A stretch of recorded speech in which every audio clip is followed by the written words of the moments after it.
Welcome to the show, everybody. It's What's Phantom in Japan. Episode number 4? Is this 4? This is 4. I can't believe we made it this far. 3 strikes and we weren't out. I know, we're still in. We're still going, brother. We're getting positive reviews. People are liking the show. Really, eh? Have you seen that on Twitter and so on? I did not. I wasn't proud of the second show, so I wasn't too happy about that. But, okay. The first one was all right. This last one was all right. And this one's going to be good, too, because the product is great. I had a great time watching New Japan this week. I feel like I'm bringing something into your life by doing this show. Your beautiful face. Yeah, man. Not just my face, but, like, I'm showing you New Japan. I'm sending you the links. We're watching the shows. And now you're fully invested into New Japan Pro Wrestling now. You got me into it more than I thought I would be, and here we go. Just before you arrived, I was watching the Being the Elite episode, and it was fantastic. You know, they've really changed the dynamic of wrestling. How with their own show, right? They promote every show they're on, so it's like a really cross company show that they do with tons of viewers. You know, like it's really. And they cool. advance the storylines they advance the storyline in every company they run. They advance the storyline. Obviously, it's more focused on New Japan because that's probably their biggest thing, and ROH as well. But they advance every place they wrestle. They advance their story with that. You know, it's really interesting.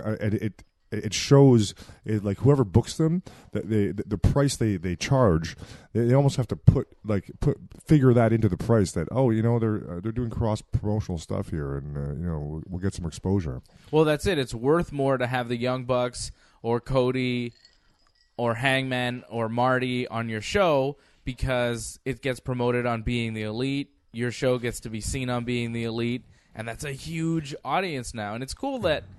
Like I wonder how it works with the stories and what they're planning on doing, because it seems like what New Japan books and what Being the Elite does intertwines a lot of times, and Being the Elite kind of foreshadows some stuff that's going to happen in New Japan. And I wonder how that works with the New Japan bookers and the Bucks and Kenny Omega and stuff. Like, how much of a say do they have in their booking in New Japan? Because it does seem like in Being the Elite there's... Like it's a continuation almost of what they're doing in Japan. And there is, I don't know for sure, because I haven't talked to them. I should have talked to them last time I saw them. But it's really, there is a booker who has a general idea, but you know that with the headliner guys like Omega and the Elite and stuff, they're asked about it. And they have ideas that are definitely taken into account, whether they're used in the end. It's probably a mix and match. But they definitely have some stroke, if you will. But like the Golden Elite, when Kenny Omega won the title, I wonder how far in advance they knew about that. They had the T-shirts ready, they had everything kind of prepared. Like, when do they get the call saying, okay, well, this is what's happening, Kenny's going to get the title, and that's hard to say. I mean, it's certain storylines you'll plan months and months in advance, but then they might be tweaked going along, you know? Yeah. So that's something like that. It's very hard to tell, but... And one of the things I like so much about New Japan, and that's going to steer us into the G1 special that happened this past weekend in San Francisco, is that it's so well booked. When you do see these swerves or surprises, you're actually shocked and you actually feel emotion. You know, it really is well done. It's well crafted. And the Kenny Omega Cody Rhodes match, it was a really good story that they told. It was a really hard-hitting match. It was everything that you'd want in a wrestling match. And then at the end, you know, Kenny shakes Cody's hand, and they're kind of friendly.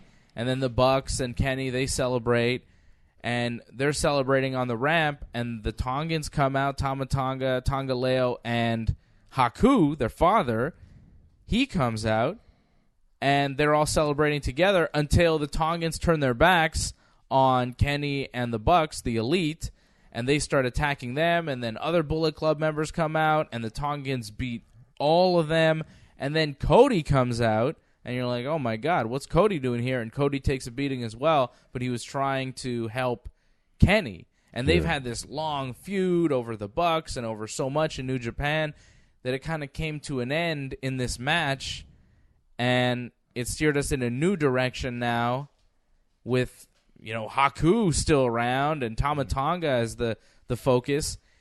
Well, it's really well done, like it's a well-crafted story, and it comes to an end, and it continues, and you see the continuation on being the elite. It's an excellent wrestling product. It's very well put together, and you touched on a couple of things, like the type of booking, and you should have mentioned spoiler alert or whatever.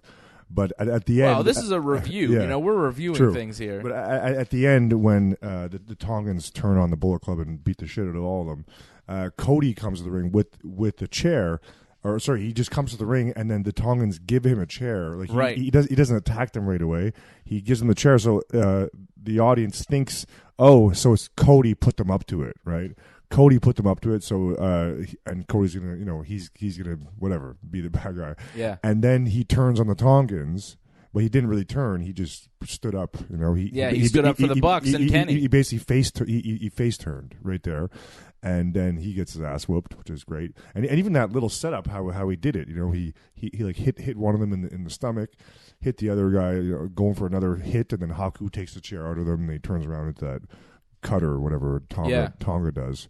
And so you had the great emotional swerves up and down, like, all over the place, which is really, really good booking because it's so layered, Yeah, that's it. They're doing so much in one match. Yeah. So much is happening. And then at the end, like at the beginning of that match, it was Kenny versus Cody. The Young Bucks kind of caught in the middle, but more siding with Kenny. And then at the end, it was Kenny, Cody, the whole Bullet Club against Haku and his sons. Like, it completely changed the dynamic of the whole story, and what Kenny Omega, the world champion, is doing completely changed over the course of the match. Yeah. Which doesn't happen very often in wrestling. A lot of times in wrestling, it's like, okay, you have a match, and then at the end, the two guys are still kind of locked in this thing, and we're just waiting till the next match between these two. But with Kenny and Cody, it feels like, okay, they're going to be together for a while, and then maybe in a year or two, they'll face each other again.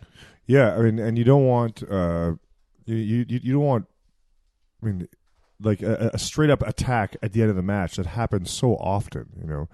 It happens all the time where they just attack at the end of the match. So the fact that they can pull that off and have many layers there to make it, just not just a normal attack. But, oh, yeah, some guy's beating another guy up. There's, like, a lot more to it, especially with the other Bullet Club members coming out. And, there's just so much going on, which is great.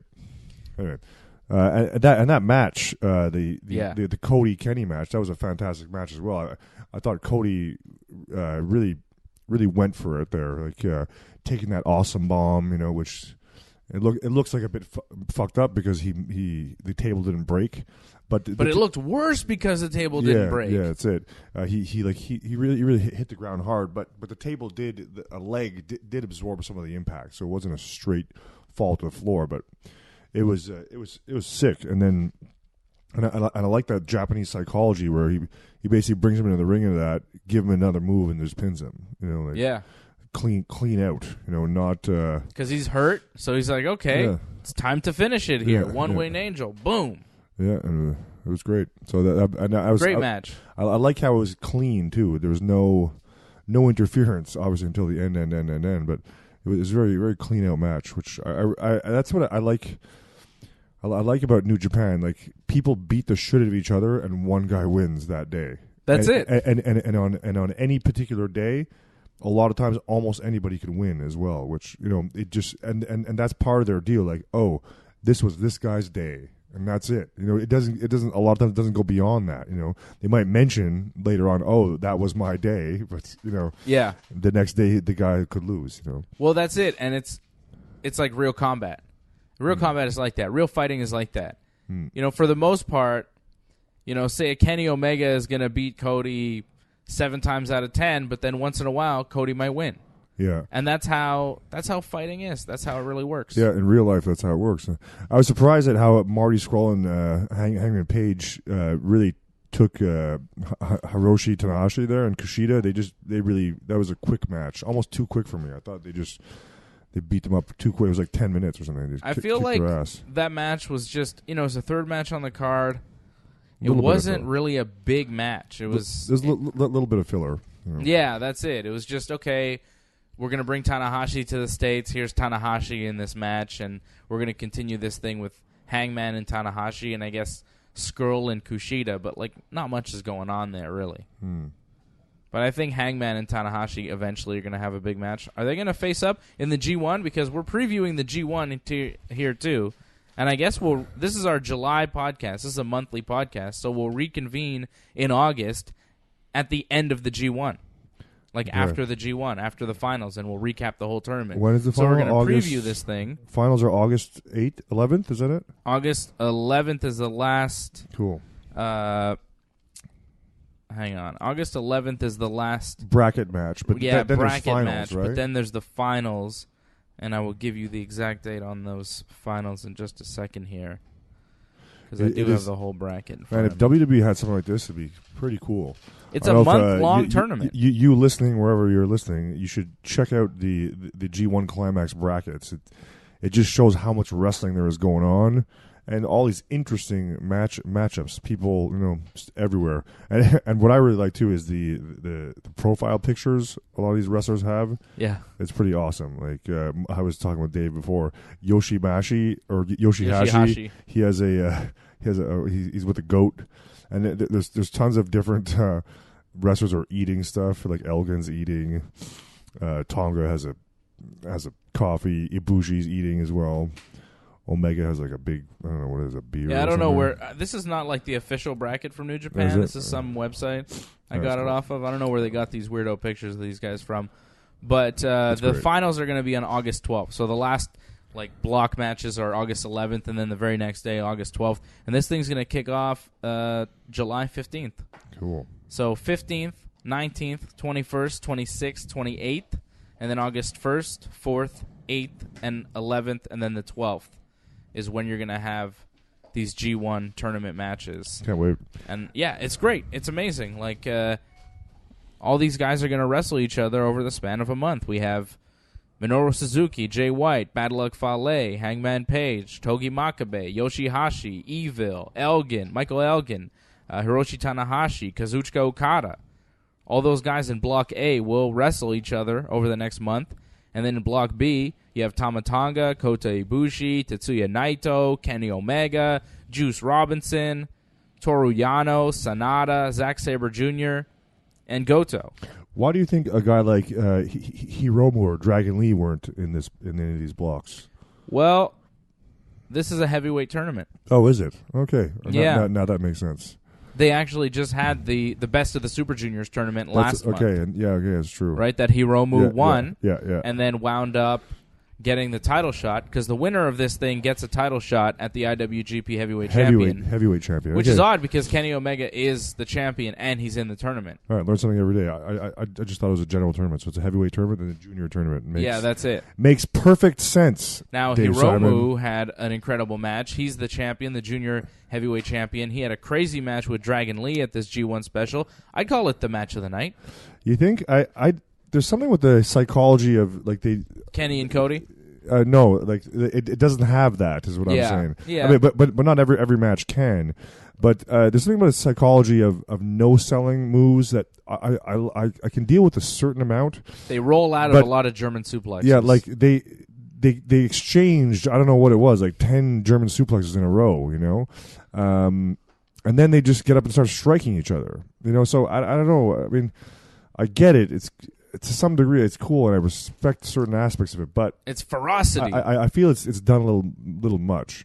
And then I forget what the announcer called it. He called it a reverse dragon driver or something. Oh, that move where he tucked his head and then shot Hiromu. I've seen that years ago, done by Kevin Steen. You have? It's called the Steenalizer. I don't know what they thought it was, but it's before any of that shit. It's called the Steenalizer. You think Kevin Steen invented that move? Yes, I know he did. Wow. I know he did. So he did a Steenalizer. He did a Steenalizer. And for those of you who haven't seen the match, he basically lands on his head.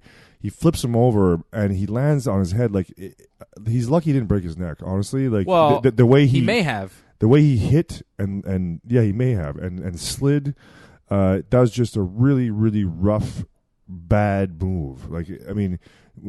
When Steen did it, he did it so the guy wouldn't die. I mean, he didn't.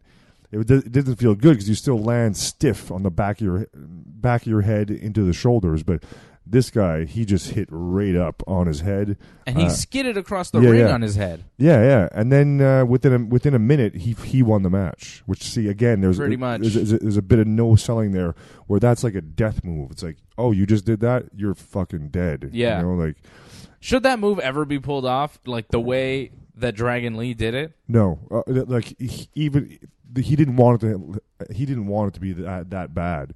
What happened? Because he just didn't throw him enough. You know, I mean, Dragon Lee's a strong dude, but you know, after a pretty grueling match, you know, taking a bunch of suplexes and stuff, I guess he didn't have the strength that he thought, and so he didn't throw him over as much as he wanted to. It's still going to be a stiff bump, right? Because you're still going to come down on the back of your neck and then roll into your shoulders, but here he just hit the top of his head. And he, like, it looked like he was skidding across the ring on his head and neck. He's lucky, actually, that he skidded, because if he didn't skid... And he just crunched. Then that whole impact, that energy that is transferred into the movement would have come right onto his neck and, maybe broke his neck. And like you said, maybe he has it. Because there's, like, neck strains, too. Like, I've landed on my head a few times for different things. Like, I remember taking a cop killer or something. You know what that move is? Yeah.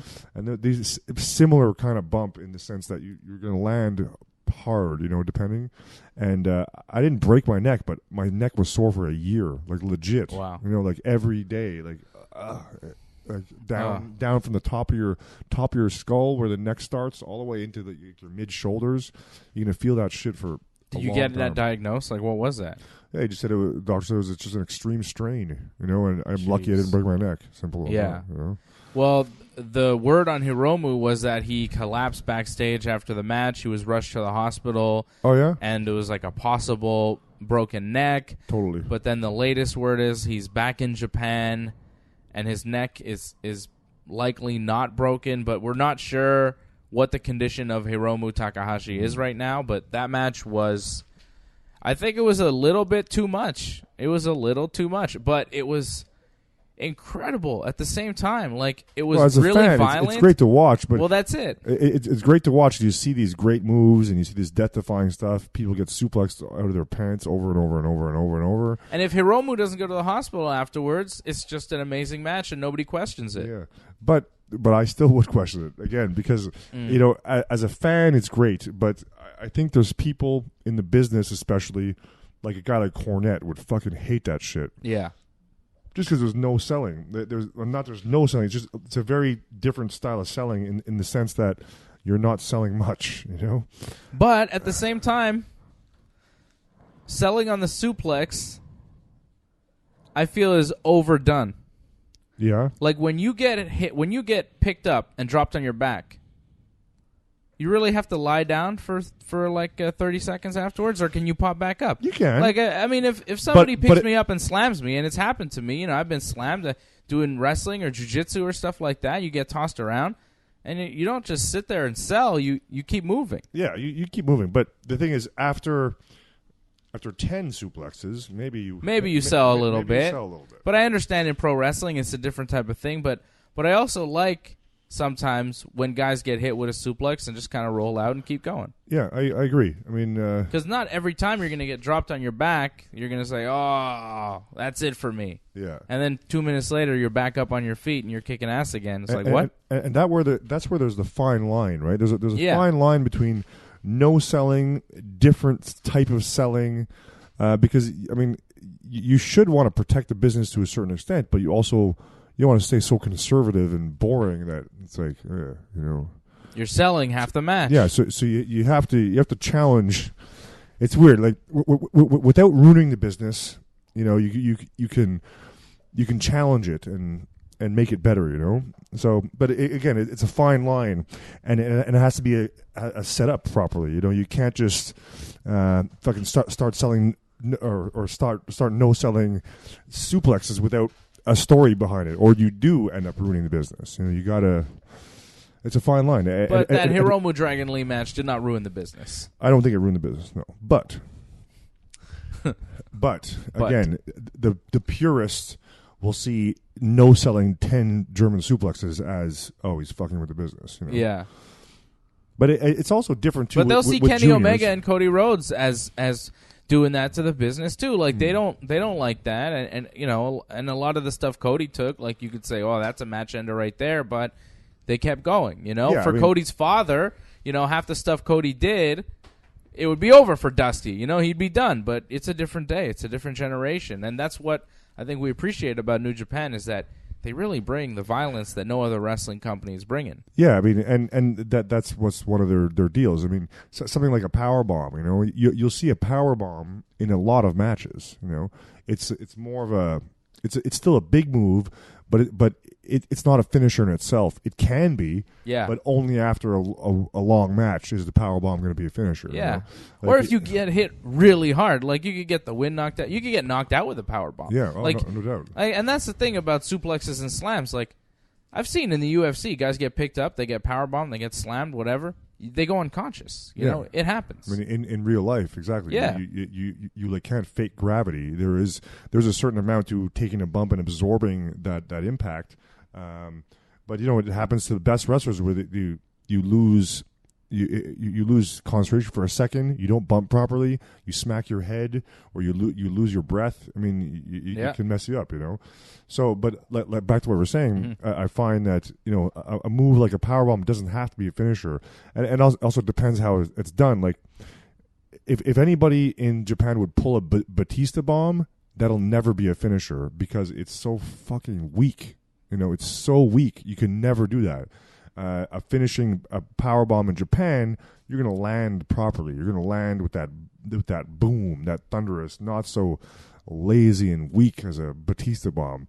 And you know, I always see him roll back. It's like, ugh, it looks so horrible. You know, I hate that was his move because I thought I could do that move a zillion times better than him. Most people I know could do a move better than that. But anyway. I think most wrestlers could do every move Batista did a zillion times better. I mean, Batista was not that great.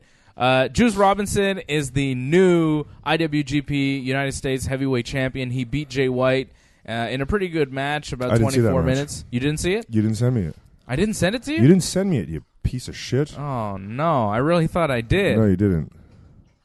Oh, well. That's my bad. That's your bad. So tell me about the match, then. Well, I'll tell you a little bit about the match. Mostly what happened in the match was at one point, like the big story of the match was Jay White sends Juice Robinson into the guardrail. Jim Ross and Josh Barnett are doing commentary for the matches, right? Yeah. Jim Ross gets knocked off his chair because he's sitting ringside behind a guardrail. Juice Robinson gets tossed into that guardrail. JR goes flying off his chair. He broke a rib. He was legit hurt. This was not supposed to happen. And JR was pissed on the microphone afterwards saying, New Japan management officials need to get their shit together. It was crazy. And Jay White, after doing that and seeing JR fall, he poses right in front of Barnett and the crowd to absorb the heat, you know? Because it's like, well, I did it. It's too late. I'm going to be a heel all the way and take the heat. Barnett gets pissed, goes through the guardrail, and chases after Jay White. Now, for those that don't know, you know who Josh Barnett is, right? Do you not know who Josh Barnett is? Well, it rings a bell. I don't know. Okay, Josh Barnett is a former UFC heavyweight champion. Okay. Josh Barnett is still one of the top 15 to 20 heavyweights in the world. He's a very bad man, and he's huge. Okay, he's a huge guy, and he's wrestled for New Japan Pro Wrestling. Sounds like a storyline. Yeah, and he does commentary. But it's not a storyline at all, because Josh Barnett is not going to wrestle Jay White unless it does turn into a storyline, which is not a bad idea. So Barnett jumps in, chases Jay White. Jay White jumps into the ring. Barnett follows him into the ring. Jay White ducks out of the ring, and the referee has to calm Barnett down and make him go back to commentary so that the match can continue, because Josh Barnett was ready to take Jay White's head off, and if he wanted to, he could have easily. That is totally a story. I don't know. They wouldn't let him into the ring. I mean, no, he just went in. There was no letting. You're not going to stop him. The guy's gigantic.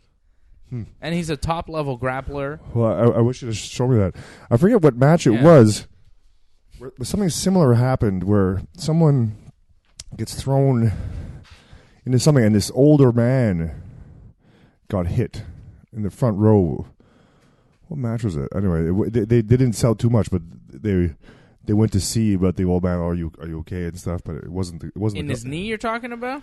Yeah, something like that. I think that's the Japanese the announcer. Yeah. The announcer. I think it was him. Yeah, it was the announcer. So he got nailed too. Yeah, he got nailed too. The barricades were not tied together. That's it. Yeah, and they mentioned that whoever I remember Jim Ross said that whoever put these barricades up needs to fix it or something. Yes, because needs to be fired or something. Because they weren't attached. Now this happened after JR had been knocked off. Okay. So now it makes more sense to you. Yeah, sorry I didn't send you that match, man. You son of a bitch. I screwed up. Sorry, Days One. Oh well. Anyway, but it was pretty crazy. It was a pretty crazy moment. And Juice Robinson, now the United States champion, took it away from Jay White.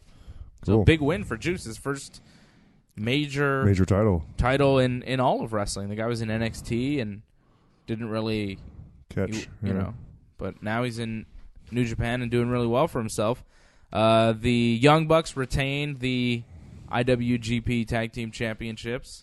It was a pretty good match against Evil and Sonata. I'd like them to have a better feud going on. They're not really feuding with everybody. Like I find to some degree, the Young Bucks matches are a bit filler. At least this one was, just because it wasn't. I mean, it was good, but it wasn't overly amazing, and it was the end was pretty simple. Very, very Japanese end. They just beat him up, pin him. No cool swerve. It was a rematch too. We just saw them take the titles from these guys. It wasn't really a big match. It was just like, okay, we need opponents for the Young Bucks on this card. Exactly. How about a rematch with Evil and Sonata? That's it. It felt like that. It felt filler. Yeah. I mean, it's still okay because you still see their stuff going on there. Yeah, they're very good. But it's funny with the Being the Elite episode where they're Kenny's backstage reading a book of psychology. Yeah. And then basically trying to give them tips to have 5-star matches like him. And it was a good segment. So I thought maybe they was going to incorporate some really good psychology in there, and they didn't really. It was just normal Young Bucks match, I would say. Yeah, it was not anything special. But they've had some great matches with some great psychology. The last time that the Young Bucks were in the United States, they wrestled Kenny and Ibushi, the Golden Lovers. Remember that match? That was incredible. That was fantastic, yeah. So, I think the Young Bucks right now and Cody are taking a little bit of a break, because Cody said he's taking a break from wrestling and he'll see us at All In, which is September 1st. So I think Cody is taking 2 months the off, rest of July and then all of August off of wrestling, which is kind of cool. Like, that's great. He goes through this crazy match with Kenny Omega, and he's got this big show coming up on September 1st that he's putting together with the Young Bucks, and he can afford to just take time off. And I think he's filming some sort of movie or TV show. So it's good for Cody. He can't afford it, and that's the great thing about not being WWE anymore. He can make his own schedule, and being on the indie scene, he makes his own schedule. He wrestles when he wants, wherever he wants, and that's a luxury that people in WWE can't afford, which is, I'm going to take 2 months off. No, you can't. You're not allowed. Yeah, that's it. So and that's why a guy like Jericho, Rey Mysterio, all these people, they don't. WWE is overrated in their mind because they've done it all, to some degree, and they want to live their life. I did hear Ray was thinking about, or very close to, signing a deal with WWE, though. Yeah, at his age and stuff, it'll be he'll have less working dates than a lot of the younger guys for sure. He'll contract, his contract will be padded a little bit, and it's not bad for him at this point. Say he signs a 2-year deal with WWE, might be his final 2 years in the wrestling business. To end off with the WWE is a good way to end off because they're going to treat you right. Yeah, exactly. Forever afterwards. Yeah. And he might have another last title run of some sort. Who knows what title or whatever. But I think that WWE could use him for sure. So let's do a little G1 preview here. Is there a match we didn't talk about on the show? I don't know. I think we pretty much got to everything. No, we didn't talk about Okada Ospreay and Naito and Bushi. Oh, yeah. What did you think? It felt like filler to me too. Yeah, but it's cool to see. I mean, I like the more I watch Ospreay, I like him. I don't like that he doesn't have a Canadian flag on his belt. He has all these countries, wrestling countries, and Canada is like one of the wrestling countries. It should goddamn be on there. God damn it. Yeah, Jericho should do something about it. Yeah, seriously. You should find out what happens. Yeah. So I enjoy that stuff. It was funny in the Being the Elite episode. They ribbed on Ospreay. Did you see that? They're walking by. Yeah. They're walking in the Cow Palace. They're like, oh, there's because Ospreay was cutting a promo on the other side. He's like, I think he said something like, oh, there's Ospreay stumbling over his words or something like that. Yeah, trying to do a promo there for New Japan. That's pretty good. Yeah, I don't know if they don't like Ospreay or something, but he's never featured in any of the Being the Elite stuff. Ever, which is weird. He's like not part of their crew. Not at all. I'm not sure if he's like that, but I'm surprised like Scroll and stuff doesn't. They've wrestled each other a bunch, and I don't know. It's weird. Yeah. He's not there. He's trying to make his own path, I guess. He's really young too, right? He's like 25 or something. Yeah. And he's a hell of a talent. Oh yeah, for sure. I think he's going to do big things in pro wrestling. I don't know where though. I don't know if it's going to be in New Japan. Like I see a guy like Will Ospreay could easily go to the WWE and have a big career. He's so young, he's so good at this point, and his character is coming along more and more. He could be a big star in the WWE one day. Yeah, I think he definitely has the moves for it. Yeah. Whether he has what they want, that's a whole other story. But I'd say they do. I think right now, I mean, they got Ricochet. Yeah, exactly. Why wouldn't they want Will Ospreay? Yeah, exactly. If I were him, I would look to go to the WWE because I think for him, the New Japan style, he's given too much leeway with what he can do to his body in the ring. Like in the WWE, if he did that stuff, somebody would reprimand him and tell him he's not allowed. Yeah. And I think some guys maybe need the WWE to maintain their safety. To rein them in, to rein them in, for sure. People's careers last longer when they move to WWE these days because of the more relaxed style of wrestling, you know? And you can get away with just cutting promos for a long time. You don't have to wrestle at all. Yeah, it's character-based, not move-based, you know? And, I mean, I guess that's probably what Will Ospreay is missing, is that character. I mean, he's slowly building it. Like you said, it's getting better. Yeah. I mean, he's just so goddamn young, you know? Yeah. All right, so G1. I want to get to this thing. I want to preview it. I don't know who's going to win, man. You give me this bracket like I could actually predict. It's like, well, come on. How's that even possible? Just give me a guess on who you think is going to win Block A and Block B. That's all you need to do. Fuck it. It's tough, man. I like educated guesses. Well, what matches are you looking forward to here? Who do you want to see wrestle who? Like, I'll tell you, in Block A, I'm looking forward to Minoru Suzuki against Hangman Page. I'm looking forward to Minoru Suzuki against pretty much everybody. The junior champ, it's Ospreay, right? No, it's Hiromu is the junior heavyweight champ. Okay. What? Oh, Ospreay, did he have a belt? He just lost it. He lost his junior heavyweight belt. He's not in this thing because he's a junior heavyweight. Okada's in this thing. I'm surprised Kenny's in here, and he's the heavyweight champion. Yeah. And he's in the junior tournament. Or he's in this heavyweight tournament. Yeah, he's in the heavyweight tournament. So he get a shot at his own belt? He could, in theory. That's funny. It is weird. That is weird. But historically, the champion doesn't usually win the G1. Yeah. So I'm going to say Kenny Omega will probably not win. But, you know, Kenny Omega Tama Tonga was interesting before, but now it's really great. Interesting. Yeah, right? It's really interesting. And that's going to happen. Kenny and Tama Tonga will wrestle each other on July 21st. So circle that date. That's going to be a big one. Circle it, okay? The squared circle it. And Kota Ibushi against Tama Tonga is going to be interesting. You know what's really interesting is Kota Ibushi will wrestle Kenny Omega, the Golden Lovers, one-on-one on August 11th. Cool. There's going to be good matches. Naito, Ibushi should be great. Naito Tonga, Naito Omega. We've seen it a bunch. But it's always good. Yeah. Naito against Zack Sabre Jr. It's a great Sonata, Sabre Jr. too. That's going to be some great stuff. Sabre Jr. and Omega. I definitely like Block B better than Block A. It's way more interesting. I agree. Block A, I mean, whenever you have the Bullet Club now, you'll have Page in there, so that's neat, but... Your man, Hangman Page. That's your guy. Well, big guy. Big Hoss. Big Hoss, yeah. Very athletic. Yeah. Big guy. But he killed Joey Ryan, famous dick wrestler. Yeah. I don't... What do you mean he killed him? Like, he just beat him up? No, he murdered famous dick wrestler Joey Ryan. Okay. Don't you watch Being the Elite? I you didn't see the Memorial episode? No. Oh, you got to watch that one. Okay. It's on YouTube. Okay. But yeah, that the Block A, no one really interests me. Maybe Okada a little bit. What about Suzuki? For me, if someone should win that one, it should be him. Yes. I agree, but I could see Okada winning Block A. Yeah. It just makes sense. He's a former champion. He's one of the top guys. I think Okada probably wins Block A, but I'd like to see Suzuki win it. Who's your, dark horse pick to win Block A? Somebody that you wouldn't expect. I'm going to go with... I'm going with Yoshihashi. I mean, he is a GOAT in his pick. I'm going to go with Evil.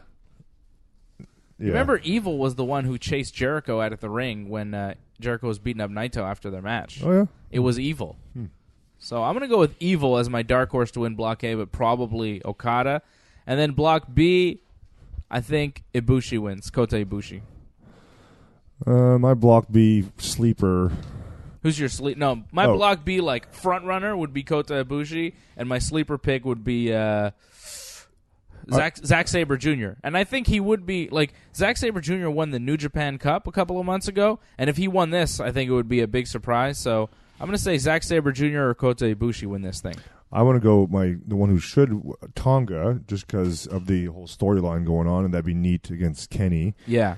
For the title. I think he's going to beat Kenny when they wrestle each other. Me too. And as far as sleeper, well, I got to go with Yano. There's no way Toru Yano wins. I would be shocked. Exactly. But Toru Yano and Kenny Omega is expected to be amazing. It's supposed to be a very good comedy match. When they wrestle, I haven't seen it, but apparently they've wrestled before, and it was very funny and fun to watch. So get ready for Toru Yano and Kenny Omega again. So who do you have winning the whole thing? So Block A, Block B? I would have to say Tonga, but I mean, yeah, just for the storyline aspect of things, I'm going to say Kota Ibushi is going to win the G1. I think he wins the whole thing. I hope he does. And then you set up Kota, Kenny, the rematch. I think at Wrestle Kingdom. I think that's how far in advance they do it. Like January, wow. He would get the title shot. So Ibushi and Kenny. Because they're going to wrestle here, non-title, in the tournament. And I think they wrestle again when Ibushi wins it. That's a great thing about this tournament. There's so many intriguing matches, and it takes a while to develop. It's like it's the perfect storyline builder. You have all these wrestlers, and because they're all tied into this tournament, so many intricacies can happen. So many variables can come into play. It's fantastic. And as a wrestling fan, you like to follow these storylines. It's for you, man. It's great. They're good storylines. Yeah. They make sense. Full of intrigue. They're fun to follow, and the matches deliver. And what I like about New Japan, I think the best part about New Japan is that to be a top star in New Japan, you actually have to be a very good wrestler. Yeah, you can't just you can't just look pretty. Batista would never make it. No, he wouldn't. No. Roman Reigns would never make it. Never. He'd be a bottom of the card guy if he were in New Japan. I've called him a poor man's Tama Tonga, and he really is. Like, Tama Tonga kind of looks like Roman, but he's a million times better. Wouldn't you rather watch Tama Tonga over Roman Reigns all day, every day? But the thing is, you never know unless someone gets put into those shoes, right? Like Hulk Hogan, right? Definitely, you look at him and his whole gimmick and everything, you wouldn't think that he's New Japan-style wrestler, but if you look at some of his matches from Japan, he's pulling out all kinds of shit, man. He's pulling out like shit you would never see Hogan do. Like YouTube that shit. It's even really Cody. Awesome. Even Cody, So he was wrestling WWE, so wrestling WWE style. Yeah. But if someone from WWE is put into another style, it's interesting. It's interesting to see where they go and how they they change and who they become. So we say no to Reigns and stuff, but maybe know. you're right. He's a big athletic guy. Oh yeah, that's why. I mean, and he has that Samoan stuff in him, so he's tough. He can take a good beating. There you go. Maybe he'd be better in New Japan. Yeah, maybe he'd be better in Japan. Maybe he'd be awesome. Maybe he should join the Tongans. I think he should. All right, Roman, go to New Japan. He'll never do it because it'll be the stupidest career move in the history of wrestling. Yeah. Be terrible. Speaking of career moves, you're making a move. When are you coming back? What's I'm making the deal? a move. Saturday, July 14th. The Green Phantom's coming back, baby. Check out my Facebook page. I put up a very interesting video. I watched it. You watched it? Yeah, it was very good. I put a like on that. You didn't see? Cool. No, you should have shared it. You should have shared it. Oh, okay. Yeah, Piece of shit. Okay, sorry. Where I is it on Twitter? Put it on Twitter. I'll retweet it. It's easier that way. Okay, I'll do that. And is it on Instagram? I don't do you think have so. Instagram? I do. There you go. But it's I reveal something about myself where I've never done that before in a promo, like a wrestling related promo. Yeah, I was surprised. So it's good. It's good. I thought it was really good. So the Saturday coming back, meaner, leaner, and greener than ever. Check it out. It's going to be a great show. You have PCO against Walter. You know that guy. Yes, I've heard a lot about him. So that they had a match at WrestleMania weekend, which kind of propelled PCO's career back into the indie stratosphere. He's so popular now. Anyways, we're having that rematch here in Montreal. It's going to guarantee to be man-slamming action. I mean, it's going to be serious brawling of proportions where, like, oh, my God, he just hit him so hard. What the fuck, type of shit. Well, that's what I want to see. Yeah. And I'm going to be ringside for the show, right? You're going to be. I'm going to be right there. All right, buddy. I can't wait. I'm really excited. Me too. I'm more excited for your comeback than anything, but I want to see this Walter guy. Yeah. Because there's like a big guy named Walter who is like tearing up the indie scene. I'm like, really? This guy? I can't wait to see this guy. It's actually Walter. Walter. He's from Austria. He looks really big. Yeah, he's huge. He's a farmer of a man. He's massive. All right, well, I'm excited for it. You should be. Follow him on Twitter at Green Phantom 514. Green Phantom 514, and on other things. Facebook, Instagram. Facebook, The Green Phantom. Instagram, The Green Phantom 514. Yeah. GreenPhantom.com? No, I don't have that. Not yet? No. It's coming. Yeah. It's in the works. RingsideReport.net is the website, as you know. YouTube.com/RingsideReport.net. Follow me on Twitter, Instagram, and Snapchat at Dave Simon MMA. How do you like that? It's so easy. So easy. I'm on Instagram now. I just got it like a couple weeks ago. It's brand new Instagram at Dave Simon MMA. So that's it. This is it. That's it. We're done. Say bye to Johnny North, who put you over on the last Wrestling Uncensored. He loves this show, by the way. He does, yeah? Yeah. Johnny North, I love you. Jenna North, Genesis, Johnny North. One of the best big men in Quebec wrestling. Love you, but you're not as good as me. See you later. All right. For Green Phantom, I'm Dave Simon. This has been What's Phantom in Japan?